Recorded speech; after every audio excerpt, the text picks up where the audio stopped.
నమస్తే, సలాం, ఆదాబ్. మీరు చూస్తున్నారు NS4 టీవీ. నేటి వార్తల్లోకి వెళితే, ప్రజలకు అవగాహన నిమిత్తం మానసిక ఆరోగ్యం అవగాహన కార్యక్రమంలో భాగంగా సైకాలజిస్టులు అంటే ఎవరు, వారి పాత్ర ఏంటి, సైకాలజిస్ట్ గురించి చట్టం ఏం చెప్తోంది?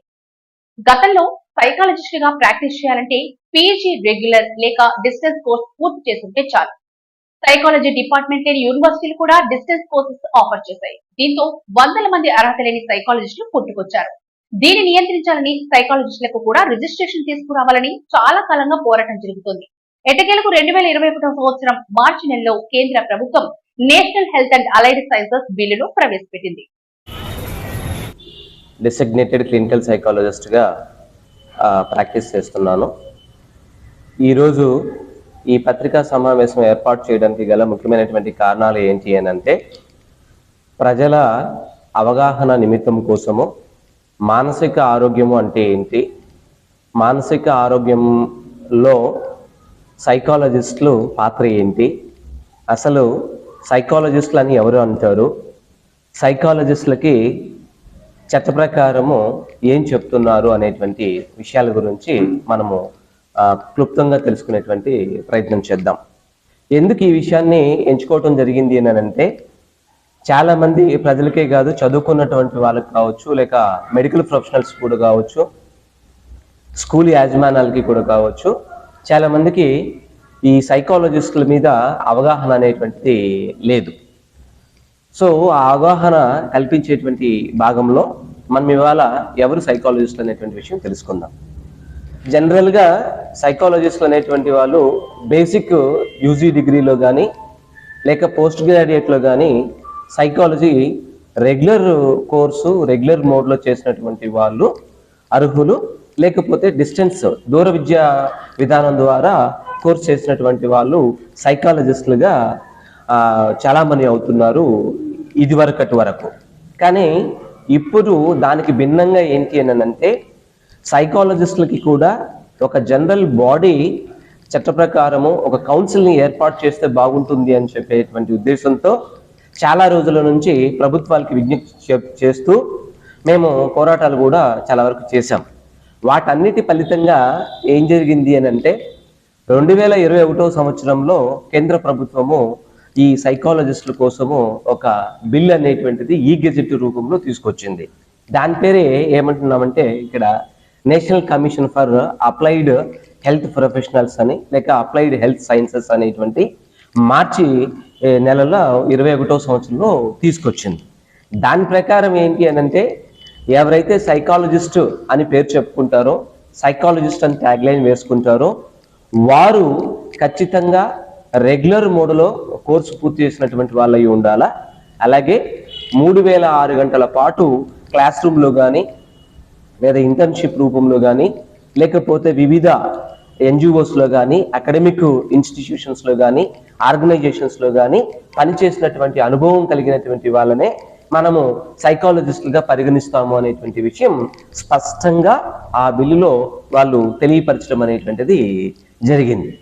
ఇక ఈ కోర్సులకు చాలా మందికి అవగాహన అనేటువంటిది లేదు అని పదే పదే ఎందుకు చెప్తున్నాము అంటే, సైకాలజిస్ట్ అనేటువంటి పదము ప్రస్తుత సమాజంలో చాలా మిస్యూజ్ చేస్తున్నటువంటి పదము ఇక్కడ. సో అందుకని ఆ పదాన్ని దీనివల్ల చాలా నష్టం జరుగుతుంది ప్రజలకి, ఏ రకంగా అయినా కూడా తీసుకున్నట్టు. అసలు సైకాలజిస్టులకు అర్హత అనేది ఇప్పుడు తెలుసుకున్నాము. అసలు సైకాలజిస్టుకు ఏమి చేస్తారు అనేటువంటి తీసుకున్నట్లయితే కనుక, సైకాలజిస్టులు అనేటువంటి వాళ్ళు ఎవరైతే మానసిక సమస్యలతోటి లేక మానసిక అనారోగ్యంతో ఉన్నటువంటి వారు, ఎదుర్కొంటున్నటువంటి వారు ఉన్నారో వాళ్ళకి ఒక గేట్వే లాగా వీళ్ళు ఉండి, వీళ్ళు వాళ్ళని పరిశీలన అనేటువంటిది చేసి కొన్ని సైకలాజికల్ అసెస్మెంట్లు కానీ సైకోమెట్రిక్ అసెస్మెంట్లు కానీ చేసి డయాగ్నోసిస్ అంటే వ్యాధి నిర్ధారణ అనేటువంటిది ఏది తెలుసుకొని వీళ్ళ పరిధిలో ఎంతవరకు ఉంది అనేటువంటిది ఆలోచన చేసి వీళ్ళు చేయవలసినటువంటి సేవలు కానీ వీరు చేసేటువంటి పనులు చేసి, ఒకవేళ వీరికి కనుక పరిధిలో లేకపోయినట్లయితే కనుక తర్వాత ఎవరైతే మెంటల్ హెల్త్ ప్రొఫెషనల్లో ఉన్నారో వారికి రెఫర్ చేయడం అనేటువంటిది జరుగుతుంది అని అన్నమాట. ఇక ఈ MSc కానీ జనరల్ సైకాలజీ కానీ, లేక క్లినికల్ సైకాలజీ కానీ, లేకపోతే ఎంఫిల్ కోర్స్ కానీ, లేక పిహెచ్డి డాక్టరేట్ కోర్సు చేసినటువంటి వాళ్ళు ఈ సెషన్స్ కానీ, అసెస్మెంట్ చేయడానికి కానీ, థెరపీ చేయడానికి కానీ అర్హులు అనేటువంటిది ఈ చట్టం ద్వారా మనందరికీ కూడా తెలియజేస్తున్నారు వారు. కానీ సమాజంలో ఏమైపోయింది అంటే చాలా మంది ప్రజలకి, ఈవెన్ చదువుకున్నటువంటి వాళ్ళకి కూడా ఏంటంటే ఈ సైకాలజిస్ట్ అనేటువంటి వారి మీద అవగాహన అనేటువంటిది లేదు. మరొక ముఖ్యమైనటువంటి విషయం ఏంటి అంటే చాలా మంది motivational speakers, personality development trainers, life కోచ్లు, ఫ్యామిలీ కోచ్లు అనేటువంటి మాట మాట్లాడుతూ ఉన్నారు. వాస్తవానికి ఈ పై చెప్పినటువంటి వారికి ఎటువంటి విద్యా అర్హతలు ఉన్నాయి అనేటువంటి విషయం అయితే నాకు తెలియదు. కానీ సైకాలజిస్ట్ అనేటువంటి వారు వీరికి భిన్నంగా కౌన్సిలింగ్ అనేటువంటిది, లేకపోతే ఈ సైకోమెట్రిక్ అసెస్మెంట్స్ కానీ, సైకో డయాగ్నోస్టిక్ ప్రొసీజర్స్ కానీ చేస్తారు అనేటువంటిది వాస్తవం. సో ఈ విషయాలు కూడా ప్రజలు అనేటువంటి వాళ్ళు గుర్తించాల్సినటువంటి అవసరము ఎంతైనా ఉంది అని చెప్పి ఈ సమావేశం ద్వారా మీ ద్వారా ప్రజలకు అందరికీ కూడా నేను తెలియచేసేటువంటి ప్రయత్నం అనేటువంటిది చేస్తున్నాను. అలాగే మానసిక సమస్యలు అనుకున్నప్పుడు ఇక్కడ మనం చూసుకుంటున్నాం చాలా మందికి మానసిక సమస్యలు అంటే ఏంటి, ఉంటే ఎవరిని సంప్రదించాలా, ఎలా వెళ్ళాలా అనేటువంటి అవగాహన కూడా లేదు ఇక్కడ. సో ఇందాక చెప్పినట్టుగా సైకాలజిస్టులు అనేటువంటి వాళ్ళు మానసిక సమస్యలను పరిష్కరించడంలోనూ, మానసిక ఆరోగ్యాన్ని ప్రమోట్ చేయటంలోనూ గేట్వే లాగా వీళ్ళు వ్యవహరిస్తారు అనటంలో ఎటువంటి సందేహం అనేటువంటిది లేదు. మనం నిస్సందేహంగా చెప్పవచ్చు. ఉదాహరణకి కొన్ని రకాలైనటువంటి మానసిక సమస్యలు కనుక మనం తీసుకున్నట్లయితే, సో ఇప్పుడు భయాలు, ఆందోళనలు, దిగులు, విపరీతమైనటువంటి కోపము, అబ్సెషన్స్, కంపల్షన్స్, దాన్నే సాధారణ పరిభాషలో మనం ఓసిడి జబ్బులు అని అంటున్నాం. వీటికి సమస్యలు ఉన్నప్పుడు ఏంటంటే ప్రజలకు చాలా మందికి తెలియట్లేదు ఎవరి దగ్గరికి వెళ్ళాలా, దీనికి ఏమన్నా మందులు ఉన్నాయా, లేకపోతే థెరపీ ఉందా, కౌన్సిలింగ్ ఉందా అనేటువంటి విషయం చాలా మందికి అవగాహన లేదు.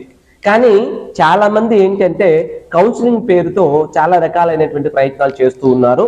అలా కౌన్సిలింగ్ చేయడానికి సైకాలజిస్టులు మాత్రమే అర్హులు అని చెప్పడమే మా ప్రధాన ఉద్దేశము ఇక్కడ. అలానే చాలా మందికి ఏంటి అని అంటే కౌన్సిలింగ్కి, థెరపీకి, మందులకి వ్యత్యాసం అనేటువంటిది కూడా ఇక్కడ తెలియడం లేదు. అలానే చాలా మందికి ఏంటి అంటే సైకాలజిస్టులు ఎవరు, సైకియాట్రిస్టులు ఎవరు, మోటివేషనల్ స్పీకర్స్ ఎవరు, లేదా ఇతరత్ర పర్సనాలిటీ డెవలప్మెంట్ ట్రైనర్స్ ఎవరు అనేటువంటి విషయం కూడా ఇక్కడ తెలియట్లేదు. అందువల్ల ఏమవుతుంది అంటే మిస్యూజ్ అనేటువంటిది చాలా వరకు జరుగుతూ ఉంటుంది. కాబట్టి పై చెప్పినటువంటి విషయాలలో అన్నిట్లలో కూడా జనరల్ కౌన్సిలింగ్ లో ఈ సైకాలజిస్టులు అనేటువంటి వారు ముఖ్య పాత్ర పోషిస్తారు. అలాగే సైకాలజిస్టులు, కౌన్సిలింగ్ అనేటువంటి వాళ్ళలో మనకు జనరల్ కౌన్సిలింగ్ చేసేటువంటి వాళ్ళు ఉన్నారు, వాళ్ళని జనరల్ ఇన్ఫార్మల్ కౌన్సిలర్స్ ఉన్నారు, అలాగే ఫార్మల్ కౌన్సిలర్స్ అనేటువంటి వాళ్ళు వివిధ రకాలుగా వివిధ అర్హతలను బట్టి, అనుభవాలను బట్టి వాళ్ళని వ్యక్తీకరించడం అనేటువంటిది జరుగుతూ ఉంటుంది. ఇకపోతే మందులు అనేటువంటిది ఎవరు రాస్తారు అంటే సైకియాట్రిస్టులు మాత్రమే మందులు సూచిస్తారు అనేటువంటి విషయం ఇక్కడ మనందరం కూడా గమనించాల్సినటువంటి అవసరం ఎంతైనా ఉంది.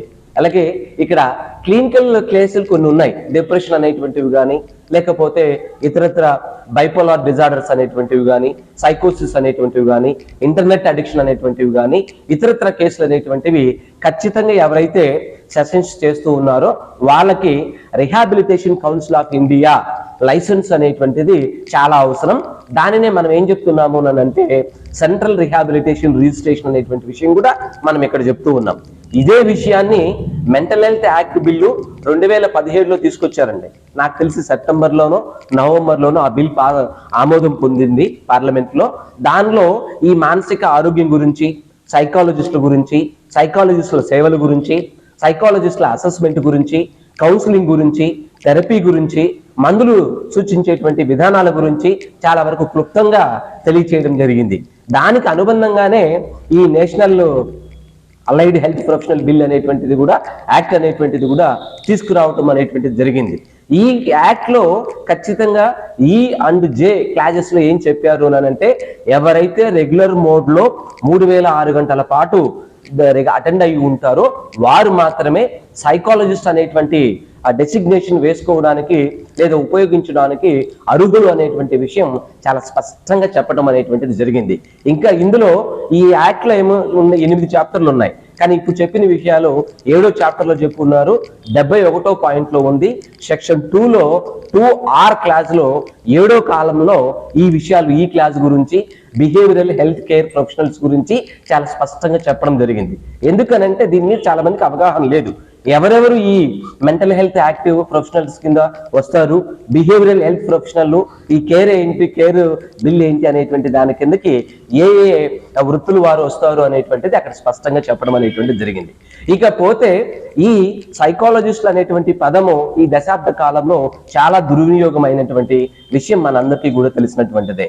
ఆ దీంట్లోనే మేమందరికీ కూడా ప్రజలలో ఒక అవగాహన కలిగించాలి అనేటువంటి ఒక ఉద్దేశంతో ఈ పత్రికా సమావేశాన్ని ఏర్పాటు చేసి పాత్రికేయుల ద్వారా ప్రజలకి, మిగతా వాళ్ళకి ఈ ఎవరు ఏంటి చేస్తారు అనేటువంటి విషయాన్ని తెలియచేసేటువంటి ప్రయత్నం చేస్తున్నాం. అలాగే ఇక్కడ క్లినికల్ కేసులు కొన్ని ఉన్నాయి. ఉదాహరణకి బుద్ధిమాంద్యం అంటున్నాం, లేక మెంటల్ రిటార్డేషన్ అని.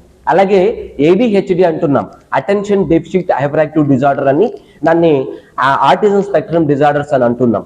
వీటికి ట్రైనింగ్ ఉంటుంది. ఆ ట్రైనింగ్ ఇవ్వడానికి కూడా క్లినికల్ సైకాలజిస్టులు కానీ, రిహాబిలిటేషన్ సైకాలజిస్టులు కానీ, RCI లైసెన్స్ పొందినటువంటి వాళ్ళు కానీ అర్హులు అనేటువంటి విషయం కూడా మన అందరం కూడా గమనించాలి. ఇక్కడ ఒకవేళ ఎవరైనా అలా కాదు అని చెప్పి మాకు మేముగా ఇది చేస్తున్నాము అంటే గనక ప్రజలంతా కూడా ఎవరైనా మీరు సైకాలజిస్టుల దగ్గరికి వెళ్ళినా కానీ, లేక సైకాలజిస్ట్ పేరుతోటి మీ దగ్గరికి ఎవరైనా వచ్చినా కానీ మీరు చేయవలసినటువంటి మొదటి పని ఏంటి అని అంటే వారి యొక్క విద్యా అర్హతలు ఏంటి అనేది తెలుసుకోండి. అలాగే వారి యొక్క అర్హతలు ఏంటి, అనుభవం అనేటువంటి విషయం తెలుసుకోండి. అలాగే వారు ఏ విద్యా సంస్థల నుంచి పట్టభద్రులు అయ్యారు, ఏ సంవత్సరంలో వాళ్ళు అయ్యారు, దేని మీద వాళ్ళు రీసెర్చ్ కానీ, పరిశోధన కానీ, లేకపోతే ఇతరత్ర ఆర్టికల్స్ అనేటువంటివి ప్రచురించారు అనేటువంటి విషయం కూడా తెలుసుకోండి. అలాగే ఏ బ్రాంచ్కి సంబంధించి అనండి, ఎందుకంటే సైకాలజీ అనేటువంటిది ఇన్ఫినిటీ అండి. దాంట్లో ఫ్యామిలీ కౌన్సిలింగ్ వస్తుంది, స్కూల్ కౌన్సిలింగ్ వస్తుంది, ఇండస్ట్రియల్ కౌన్సిలింగ్ వస్తుంది, హెల్త్ కౌన్సిలింగ్ వస్తుంది, సైకియాట్రిక్ కౌన్సిలింగ్ వస్తుంది, సోషల్ వర్కర్స్ వస్తారు. ఇలా మల్టీ డిసిప్లినరీ టీమ్ అనేటువంటిది ఒకటి ఉంటుంది. మొత్తంగా 11 మంది ఉంటారు ఈ టీంలో. సైకియాట్రిస్ట్ ఉంటారు, సోషల్ వర్కర్ ఉంటారు, సైకియాట్రిక్ నర్స్ ఉంటారు, పీడియాట్రిక్ ఉంటారు, న్యూరాలజిస్ట్ ఉంటారు. ఇలా ఒక 11 మంది కలిపితే క్లినికల్ కేసుని డయాగ్నోసిస్ చేయడం కానీ, వారికి ఏ విధమైనటువంటి థెరపీ అనేటువంటి ఇవ్వడం కానీ, లేకపోతే ఇతరత్ర ఏ సమాచారమైనా వాళ్ళకి సంబంధించినటువంటి విషయాన్ని తెలియపరచాలన్నా ఇది తప్పనిసరి అయినటువంటి విషయము మనందరం కూడా తెలుసుకోవాల్సినటువంటి విషయం. అలాగే ఇక్కడ ఎవరైతే ఉన్నారో వారు ఇవి అన్ని విషయాలతో పాటుగా వాళ్ళు ఏం చేయాలి అని అంటే ఇందాక చెప్పినట్టుగా అర్హతలు, అనుభవము, వాళ్ళ యొక్క లైసెన్స్ అనేటువంటిది తెలుసుకోవడం. ఎందుకు ఈ విషయం చెప్తున్నాము అంటే ఈ దశాబ్ద కాలంగా చాలా మంది అవగాహన లేకుండా ఆర్థికంగాను, అలాగే ఆరోగ్యపరంగాను, అలాగే జీవితంలో చాలా నష్టపోయి బాధలని అనుభవిస్తూ ఎవరికి చెప్పుకోవాలో తెలియక, ఎవరిని సంప్రదించాలో తెలియక చాలా మంది జీవనం అనేటువంటిది కొనసాగిస్తున్నారు అనేటువంటి విషయం కూడా ఇక్కడ ప్రధానంగా గుర్తించాల్సినటువంటి విషయం.